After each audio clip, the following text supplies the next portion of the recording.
Hello there, my name is Ismos, and today we're going to be looking at hard surface modeling tips. And so I've been creating this asset here. It's a P22 model, and I produced a time lapse of the process of modeling it, and got a few requests on doing a step-by-step tutorial on how to create something like this. So instead of just going in and start everything from scratch, I'm just going to talk about different areas and how I approach different parts of the asset. For example, if you look closely, and you see that all of these major details are, for example, there and there and around here, maybe these areas here, which I'm still working on because this is still work in progress. You will notice that in my mesh, all of these areas are enclosed within their own loop. They all have an edge loop going around them. So something like this, something like that. This helps me maintain an edge flow, and knowing that just having those helps me create supporting edge loops around those details. For example, let me just show you here. If I wanted this to be sharper, I would just add another edge loop around there, and it won't bleed out to other areas to add polygons where they are not necessary. Also, if I wanted to add another edge loop here, you can see just going within that area, and that doesn't bleed out to other parts of the mesh to add extra detail where I don't want it. And this area is a bit more complicated because we have to add different parts here. So the edge loop is not as continuous. It doesn't go all the way because this goes into the mirror modifier. So you would expect this to go around here. Just turn this on. You can see it just go around like that, except here it doesn't loop all the way to this side. And of course you can make it a loop all the way there, but sometimes you don't always have to just follow the principles to their exact rule. You just have to bend them a little bit to your own workflow. And so you can also, this area also, let me just select that loop, is contained within this, so that if I wanted to add more details, I would easily just work within this area, and hopefully I don't create more edge loops flowing outside this area. So this is how I'm going to approach this project. Instead of just doing a step-by-step tutorial from beginning to end, which would have this tutorial go on for hours, I'm just going to talk about different areas and then produce time lapses. Since the steps or tips I'll be showing you in different parts can be easily transferred to different areas. For example, in this tutorial, let's just create this screw here, and to do that, we can subdivide this so that I'm also going to straighten this edge loop here, align it there. And I think what I can do is also move this edge loop. I think I can start moving it from here so that it's in the center like that. Maybe pull this back up a bit. Let me turn on my screen keys so that you can see the keys I'm using. Now I can bevel this using Ctrl+Shift+B so that I get a diamond shape like that. And if I use my middle mouse, I can increase the number of segments.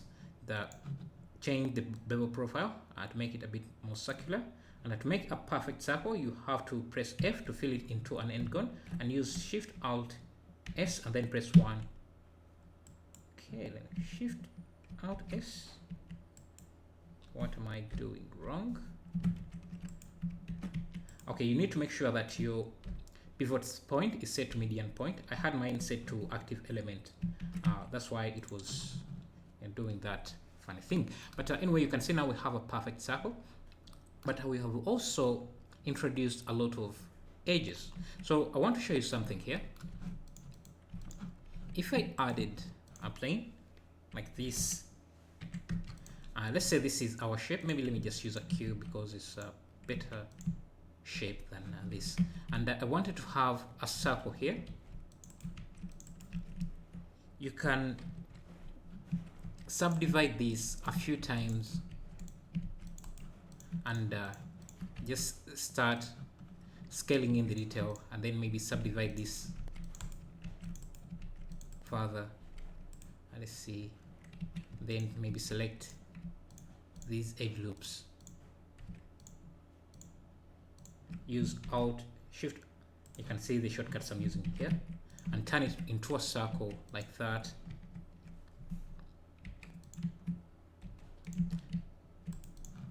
Just shade smooth here. You can see we are getting that, a perfect circle. But the problem is we have also introduced a lot of these extra edge loops where we don't need them, because we want these areas to stay straight, but we have also added these extra edges that we don't need even at the back here.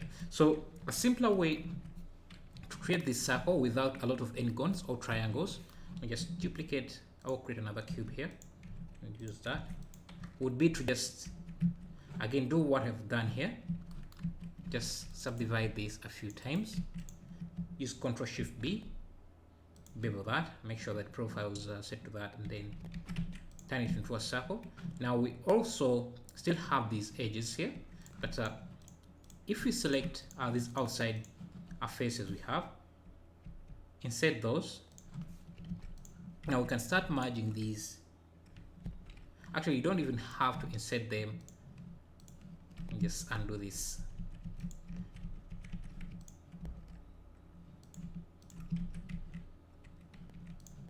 You can merge these into the center and then have them connect to that outside edge loop like that.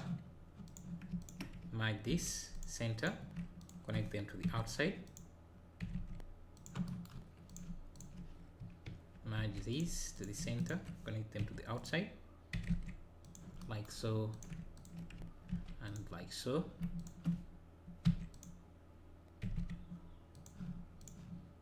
But if you wanted, you can also use the Shift Alt S and turn this into a circle like that. We can see now we have our perfect circle on the inside without having any other bleeding polygons going outside to the back, except these two that are necessary to create that shape. We do have some triangles, but sometimes there's no way for you to just get rid of those without adding extra polygons or edge loops where you don't need them. And I can see, so we can use the same technique to create that shape there instead of using this with a lot of polygons. So you can see the comparison here. This is a bit cleaner. You can see all these polygons are not necessary, all these subdivisions are not necessary, and yeah, this gives us a few triangles here and here and here and here, which you can get rid of if you really don't want them by just, I guess that would also produce more triangles, but and sometimes there's no way for you to just get rid of all the triangles you have. Maybe if you wanted to really get rid of those triangles, you would have to reduce the polygons, the polygon count for your circle. You can see now we don't have as much. We don't have any triangles, but we also don't have a good resolution for our circle. So those are some of the tips I can give you here. So let's just go in and make this here. So what I would usually do is first expand this, would insert this, and then extrude that on the inside. Let's see. Let me first turn off this like that. Now just find a way to connect these outside loops to different edges. Let me first scale this out a bit. Maybe slide this up so that it's not too much in the way. And I guess we can merge this by center, pull that up, connect that to that. I'm going to merge 3 at a time. At the center, push that. can see I'm still remaining with these extra edge loops that I'm okay with for now. So let me select these outer ring, turn them into a circle, push that out just a bit. Now I can have these connect to the outer rings like that. And I think I would need a supporting loop around here, so I'm just going to add that. Again, there are several ways you can approach doing this, but I think this is one of the simplest way to do it.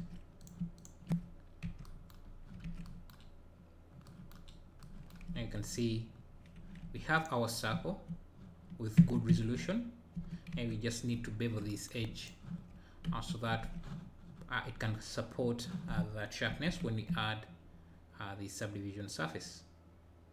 Let's change the profile back to 0.5 and reduce the segments to 2 like that.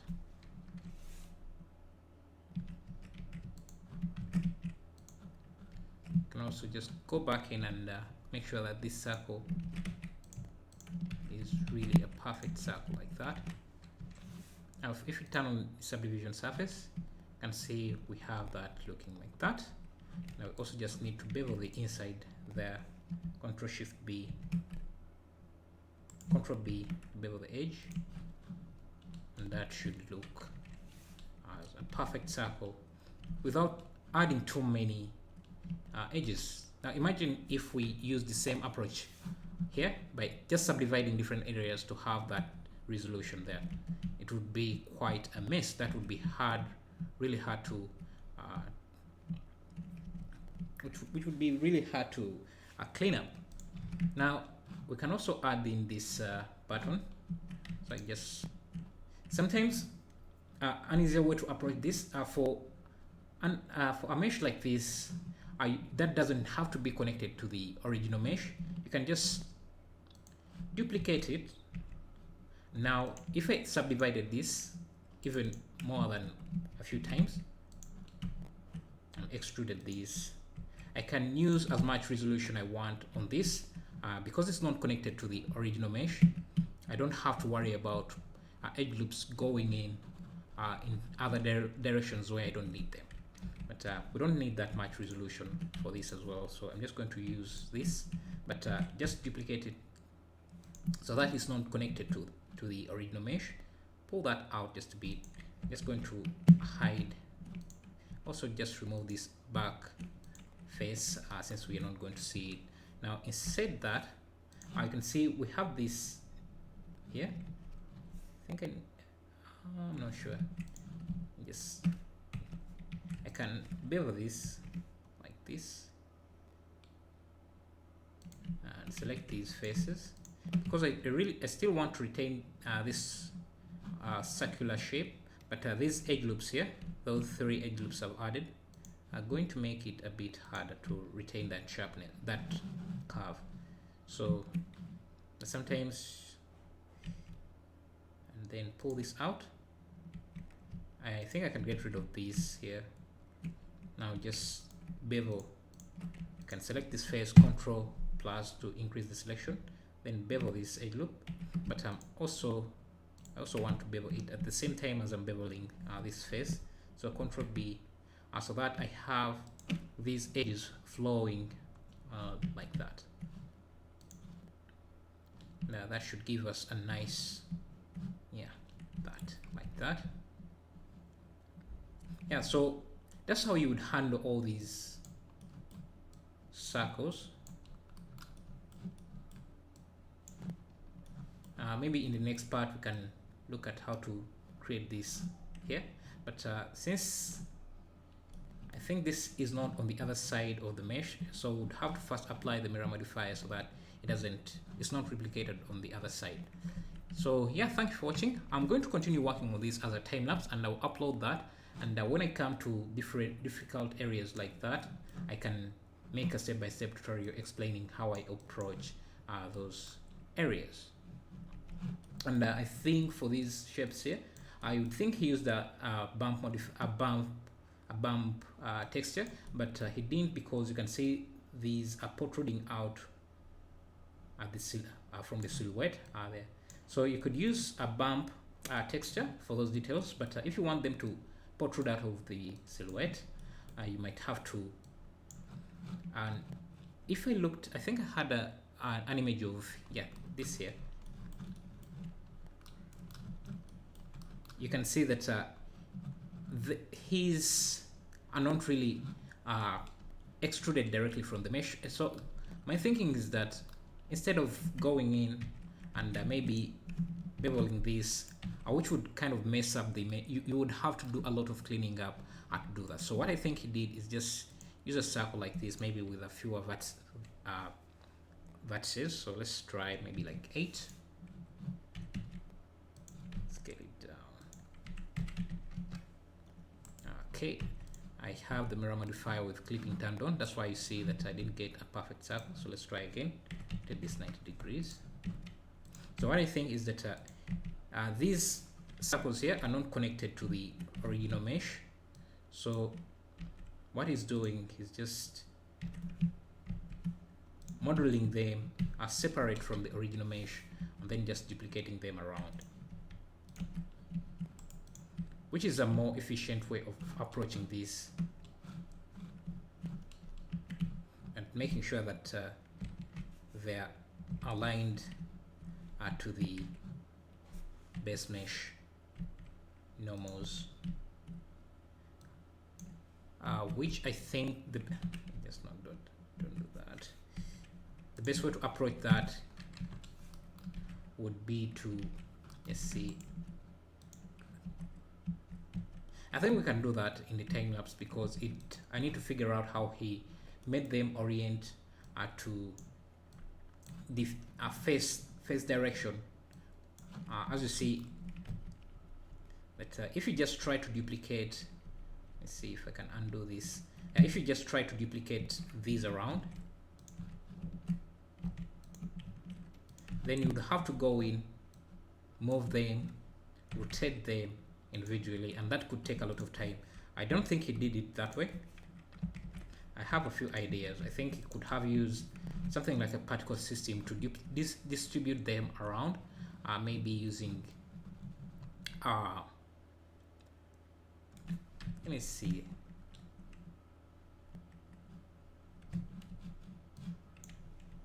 I should end this part here, but just want to experiment just a bit before I end it. Shift D, then P. So if we created that part from a circle like this, hit F. So this is basically what you usually do when you're creating models like this. Sometimes you don't really know how to handle an area, so you have to do a few experimenting. It sometimes doesn't work out, but I'm trying to see if this would work. So if we used the instancing option, so if I parent this to this, Control P, and then instance vertices,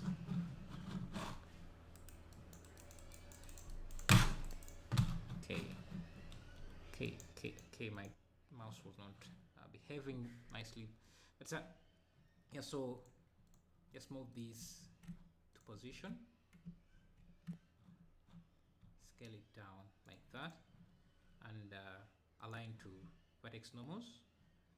Okay, so they're not aligning to the faces.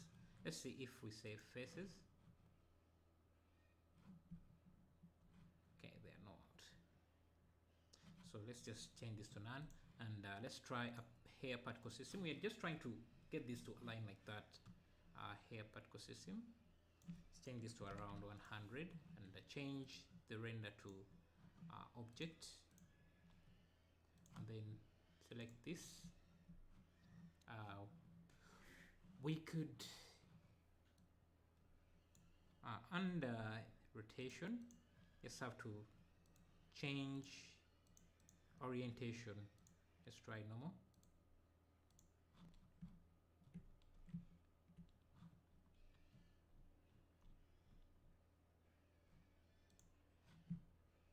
And object orientation.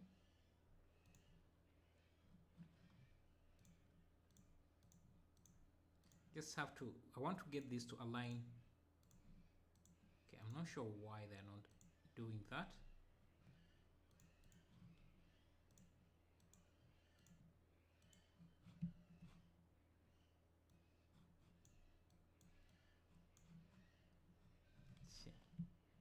Okay, I think my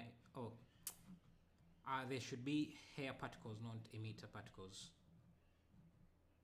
Just reduce the size, and let's play around with the rotation. Let's try normal. Normal tangent. Let's just go with normal. And then we can select this, go into object mode, and rotate it until these face the right orientation. So this is one way to approach it, and just change the source type from faces to vertices so that these are distributed on vertices instead of edges. And just unhide this, hide this. And if we want, we can, if we want to control the position of these, we would just move these vertices to align with those points like that. You can see now you can easily do that. And let's unhide. Then we can just apply or convert those into objects. Just join them into one mesh. Let me just delete this. And until you have something like that. I think that's how I'm going to do it. But yeah, maybe push these a bit in. And for those small ones, I'll duplicate these the particle system, just reuse these and scale them down. So be in radio origins, scale them down to have something like that. Yeah, I think that would work. So that's how I will handle that. Anyway, thank you for watching.